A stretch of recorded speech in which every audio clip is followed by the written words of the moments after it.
Bonjour à toutes, bonjour à tous, merci d'être là. On va commencer en vous faisant lever les mains. Qui ici a un compte sur Facebook ou Instagram? Levez la main et gardez la main levée si vous avez un compte sur ces plateformes. Gardez la main levée si vous savez quelles règles ont changé le 7 janvier 2025 sur ces plateformes. Vous ne savez pas? Pourtant, Marc vous l'avait dit. Désolé, on n'a pas le son, mais we want to bring back free expression on Facebook and Instagram.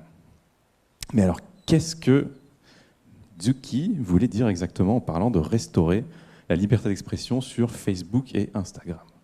Eh bien, par exemple, depuis le 7 janvier, on a le droit de dire que l'orientation sexuelle d'une personne est une maladie mentale ou une anormalité. On peut dire que les femmes sont des propriétés ou des objets du quotidien. On peut comparer les personnes noires à des équipements de ferme. Et on peut dire ça comme déterminant pour parler des personnes transgenres ou non-binaires. Vous ne saviez pas. Grâce à Open Terms Archive, on a pu le détecter et on l'a documenté à travers un mémo. Un mémo, c'est une brève analyse des changements dans des documents contractuels, donc en l'occurrence les standards de la communauté de Meta. Et c'est tout l'objectif d'Open Terms Archive que de rendre ces éléments lisibles. Je m'appelle Mathis Schneider, je suis accompagné de Clément Biron.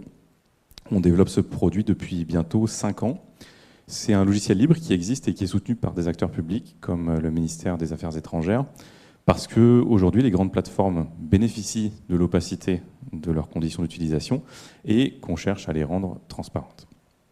Je vais laisser Clément nous expliquer comment on enregistre publiquement chaque version des conditions d'utilisation et autres documents contractuels des services en ligne. Merci Mathis. Du coup, concrètement, qu'est-ce qu'on fait? On enregistre les versions de ce qu'on appelle chez nous une version, c'est la version d'un document, le document contractuel qu'on est allé récupérer en ligne et qu'on a nettoyé de l'ensemble des éléments qui ne sont pas signifiants, qui ne sont pas engageants contractuellement. Quand vous allez consulter les conditions générales d'utilisation d'Instagram, il y a tout un tas d'éléments qui ne sont pas très intéressants, les éléments de navigation, pied de page, les éventuelles publicités. Donc on va nettoyer tous ces éléments-là et récupérer le texte uniquement, qui est engageant contractuellement. C'est ce qui fait la différence entre Open Terms Archive et des services très connus comme Wayback Machine, etc., où nous, on va mettre à disposition, sous la forme de jeux de données, ces versions. Il y a une autre manière d'explorer ce qu'on enregistre, c'est une manière un peu plus interactive. On propose de regarder ce qui a changé dans ces documents sous la forme de diff. Donc, c'est un diff, vous savez très probablement, c'est ce qui permet de vérifier, constater ce qui a changé dans un texte, ce qui a été ajouté et supprimé. Donc c'est très utile dans le cas des documents contractuels parce que c'est tout aussi important de regarder ce qui a été ajouté comme ce qui a été retiré de ces documents. Ça permet de vérifier l'état de ces documents au fur et à mesure sans avoir à les relire intégralement, ce qui est quand même absolument essentiel, parce que souvent c'est des documents qui sont très très longs, plusieurs milliers de mots, et personne n'a envie de les relire à chaque fois qu'ils ont changé pour savoir qu'est-ce qui a changé à l'intérieur. Donc là, on peut vérifier exactement qu'est-ce qui a été ajouté et supprimé. Ça en dit beaucoup sur l'actualité de ces services par rapport à des nouveaux cadres réglementaires qui auraient été mis en application, ou l'actualité de ces plateformes en fonction de ce qui se passe dans le monde. Et donc ces données elles sont obtenues plusieurs fois par jour par le moteur d'Open Terms Archive qui va aller récupérer ces documents et créer une copie du document pour garantir qu'on ne va pas changer ces données une fois qu'elles ont été enregistrées.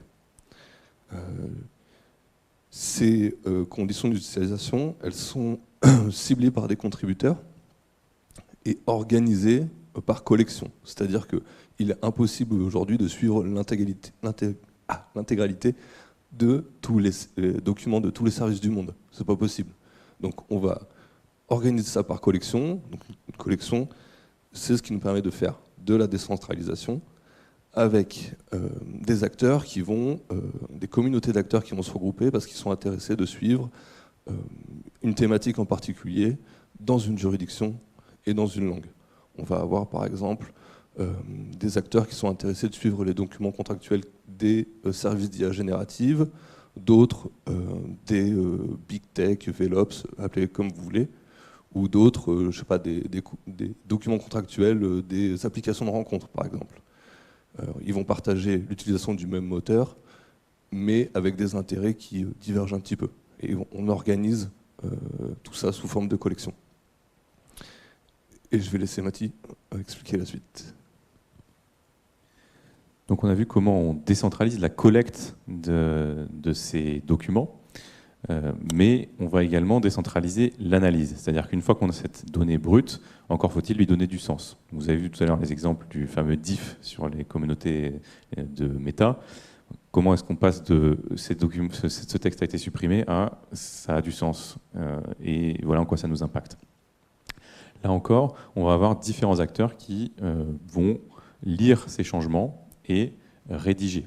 Et donc cette rédaction, on vous a donné l'exemple tout à l'heure d'un mémo, ce qui est cette petite entrefilée qui derrière va être relue, diffusée peut-être par des journalistes ou des analystes, mais on a plein d'autres formes d'analyse ou de réutilisation. Par exemple, on a une équipe de recherche de l'Université de Brest qui a publié un article scientifique sur l'impact des évolutions des conditions d'utilisation des médias sociaux majeurs sur les droits humains. Bon, voilà, vous avez un droit humain de base qui est la libre expression. Quand on vous dit ce que vous avez le droit de dire ou pas sur une plateforme, en quoi ça vous impacte et comment ça change dans le temps. On a une structure qui s'appelle Open Evidence qui a mesuré l'impact de la mise en œuvre du règlement européen P2B, qui impose des conditions de transparence algorithmique sur le classement des résultats de recherche dans les places de marché. Et puis on a par exemple la Commission européenne qui utilise directement Open Terms Archive pour fournir des données de référence sur les grandes plateformes qui sont soumises au règlement DSA. Le DSA, le Digital Services Act, est un acte réglementaire qui a été mis en œuvre il y a 2 ans maintenant et qui prévoit des amendes qui vont jusqu'à 5% du chiffre d'affaires mondial consolidé en cas de manquement. Vous avez peut-être vu passer 500 millions d'euros d'amende et 200 millions d'euros d'amende ces derniers jours. C'était pas pour le DSA, c'était pour le DMA, mais c'est un peu la même idée. C'est d'avoir des amendes qui sont suffisamment importantes pour commencer à vraiment faire fléchir le comportement des plateformes. Et donc Open Terms Archive est utilisé aujourd'hui par le régulateur européen pour collecter des éléments de preuve dans ce genre de litige. Et ce cas d'usage par un régulateur est emblématique de notre modèle d'impact. On a parlé des régulateurs. On a un autre exemple de régulateur, c'est les autorités de la concurrence. C'est des acteurs qui ont une capacité d'imposer des amendes qui se montrent en milliards d'euros ou qui peuvent même interdire complètement des opérations sur certains marchés. Donc, si on arrive à renforcer la capacité de ces acteurs-là, on a plus de chances d'influencer les plateformes. De la même manière, il y a les législateurs. Alors, le RGPD, le CCPA, le DSA, c'est long. Ça met des années et des années avant de sortir ou d'être mis en application. Même une fois que ça a été voté, il y a encore pour quelques années de plus avant que ça soit mis en œuvre. Mais il y a un truc fondamental qui change quand ces éléments-là sont mis en œuvre, c'est qu'il y a quelqu'un qui risque d'aller en prison. Et là, d'un seul coup, ça les fait beaucoup plus réfléchir. Donc, c'est important d'outiller les législateurs, surtout dans l'Union européenne ou les États-Unis, où la capacité de régulation s'étend largement au-delà du territoire. Quand on améliore les choses à un endroit, finalement, ça impacte un nombre considérable d'acteurs et de juridictions. On a également la presse et les médias. Alors, on a toujours un bruit de fond. Je vous apprends rien si je vous dis que les plateformes de méta, c'est pas super, quoi.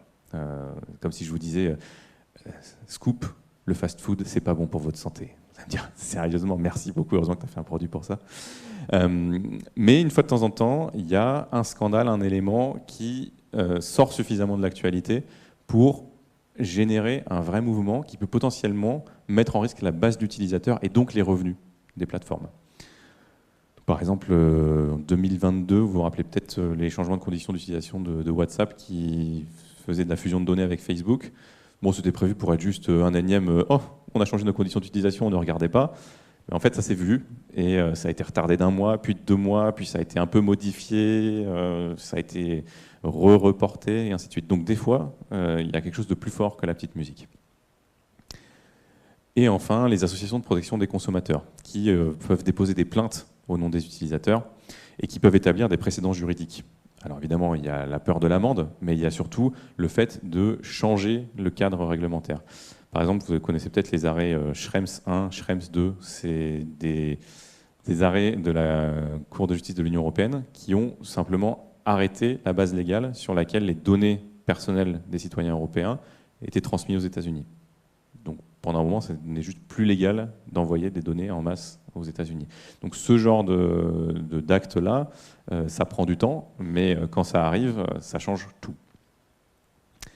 Donc on a construit Open Terms Archive pour renforcer les capacités de ces acteurs, qui sont des acteurs puissants et qui peuvent déjà aujourd'hui influencer les plateformes pour qu'il y ait une plus grande intégrité. Mais ce qu'on voulait, c'était leur faciliter la vie pour qu'ils puissent faire plus de ce travail-là et aussi les réunir autour d'un objet technique commun pour qu'ils se découvrent des collaborations à des endroits où ils pensaient être finalement assez isolés. Si on envoie la même information, la même notification d'un changement qui est néfaste à beaucoup de ces acteurs qui sont en capacité d'influencer, on démultiplie leur capacité d'impact et on peut fortement faire pression sur les plateformes, puisqu'elles n'ont plus à se préoccuper d'un seul angle, mais de tous en même temps. Et on va aussi faire en sorte que l'information arrive rapidement après un changement. Donc à un moment, on peut déclencher une réaction forte. Alors ça, c'est le modèle d'impact théorique qu'on a construit il y a quasiment 5 ans, et on a démontré progressivement qu'il fonctionne. Donc je vous parlais tout à l'heure de la Commission européenne, en tant que régulateur, qui utilise Open Terms Archive pour déployer sa base de données des Terms and Conditions, des conditions d'utilisation des services numériques. Donc ça, on l'a prouvé. On a également été contacté par le Congrès américain, des législateurs aux États-Unis. Alors franchement, pour des acteurs dans l'Union européenne, réussir à être en lien avec le législateur américain, c'est un peu inhabituel. Mais comme on a démontré une expertise technique et une capacité à cet endroit-là, on nous a demandé notre avis et on a pu le donner sur un projet de loi, une proposition de loi qui s'appelle le TLTR Act et qui vise justement à obliger les plateformes à mettre à disposition une version résumée et lisible par des machines de toutes leurs conditions d'utilisation.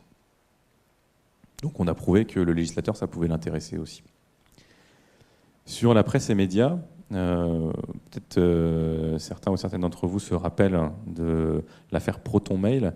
Proton, c'est un fournisseur de boîtes mail qui vous garantit que vous serez anonyme et qu'ils ne partageront jamais vos données avec qui que ce soit. Sauf qu'un jour, ils l'ont fait. Pour un activiste français sur le climat. Là, on a découvert qu'en fait, oui, ils sont basés en Suisse. Oui, les autorités suisses, a priori, elles ne divulguent pas les données, mais il y a quand même des accords de coopération avec d'autres autorités.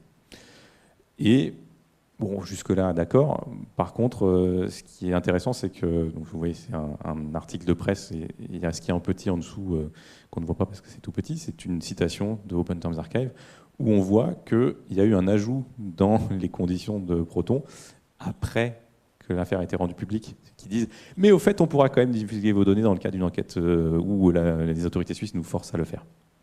Voilà. Donc c'est le genre de cas où c'est utile de pouvoir dire « alors oui, c'est vrai, vous l'avez mis, mais vous ne l'aviez pas mis avant ». Donc on a montré que la presse et les médias pouvaient être outillés efficacement par un tel produit. Et on a également une collaboration avec l'UFC Que Choisir, donc la plus grande association de protection des consommateurs en France. Et là, on a montré que quand le directeur des affaires juridiques de l'UFC Que Choisir envoie un petit mail expliquant qu'il est très surpris que le formulaire de rétractation ait disparu lors de la dernière mise à jour des conditions d'utilisation, bizarrement, le formulaire de rétractation réapparaît quelques jours plus tard. Donc voilà, là encore, on a montré qu'il y avait un intérêt pour ces acteurs. Donc ce modèle d'impact, on l'a démontré. Ça fait maintenant 1 an et demi qu'on a pu cocher l'intégralité de ces cases et qu'on montre que ça fonctionne et que c'est utile pour ces acteurs-là. Et depuis quelques mois maintenant, on voit que les possibilités d'usage d'Open Terms Archive qui commencent à être identifiées s'élargissent. Là, on vous a parlé beaucoup de réglementation numérique. Mais en fait, si on a cette capacité à observer, à collecter des conditions, des documents contractuels, on peut aller bien au-delà des déclarations de confidentialité. On peut aller au-delà des conditions d'utilisation. Et je vais vous montrer quelques-unes des très belles propositions qu'on a reçues ces derniers mois. Alors évidemment, on a des propositions régionales pour suivre dans des juridictions particulières. Dans les endroits qui sont particulièrement intéressants, comme Taïwan par exemple, se poser la question de quelles sont les conditions dans un territoire disputé, c'est intéressant. Mais par exemple, on a été contacté par une association qui s'appelle Reclaim Finance, qui est actuellement en train de déployer Open Terms Archive pour suivre les stratégies d'investissement de plus de 300 banques et organismes financiers, pour voir si finalement, quand ces acteurs disent qu'ils vont suivre une stratégie d'investissement bas carbone, ils le disent à un moment donné, mais est-ce que tous les mois c'est la même chose qu'ils disent ou pas? Est-ce que ça change dans le temps? Et qu'est-ce que c'est qui change exactement? Ce sera plutôt intéressant. On est également en train de soutenir l'émergence d'une coalition d'acteurs sur les droits reproductifs, qui sont des acteurs déployés dans plusieurs juridictions déjà au niveau international, et qui sont intéressés pour suivre les conditions d'usage des applications de suivi de cycle menstruel, par exemple, qui ne sont pas forcément les plus respectueuses en termes de données personnelles, alors qu'il s'agit de données de santé extrêmement spécifiques. Vous avez peut-être entendu parler de la banqueroute de 23andMe, le plus grand fournisseur d'analyse génétique. Vous envoyez un petit échantillon de salive et ils vous disent « Tu es à 23% provenant du Pérou et à 50% provenant d'Algérie. » C'est génial, j'adore ce truc-là. Par contre, ils gardent tout votre génome, tout le séquençage. Alors, c'était sympa pendant quelques années, mais là, ils sont en train de faire faillite et ils ont 15 millions de génomes complets. Qui va bien pouvoir être intéressé pour racheter ça? Je ne sais pas, mais en tout cas, j'espère qu'on va pouvoir suivre les conditions de partage et d'usage de ces données avec Open Terms Archive et leur montrer que des gens regardent, qu'ils ne peuvent pas changer ça sans que personne ne voit. Et on est ouvert à la contribution et l'ajout de nouvelles collections. Puisque ce système est décentralisé, finalement, toutes et tous ici, vous avez certainement des centres d'intérêt. Peut-être il y a des gens qui sont à fond sur le Web3 et la crypto, je ne sais pas. Peut-être qu'il y a des personnes qui sont intéressées par les déclarations d'accessibilité. Peut-être que vous vivez dans un pays qui aujourd'hui n'est pas encore suivi dans Open Terms Archive. Il y a un nombre incroyable de possibilités, de documents à suivre sur votre zone d'intérêt et sur lesquels vous pouvez vouloir donner plus de transparence, plus d'outillage. Et l'outil est là. Et nous, on est également là pendant encore quelques minutes. On a même des stickers à vous distribuer. Et on a, je crois, 3 minutes pour répondre aux questions. Et après, on sera encore juste devant pour répondre aux questions quand on sera plus sur l'estrade. Et vous pouvez nous suivre sur les réseaux sociaux. Merci.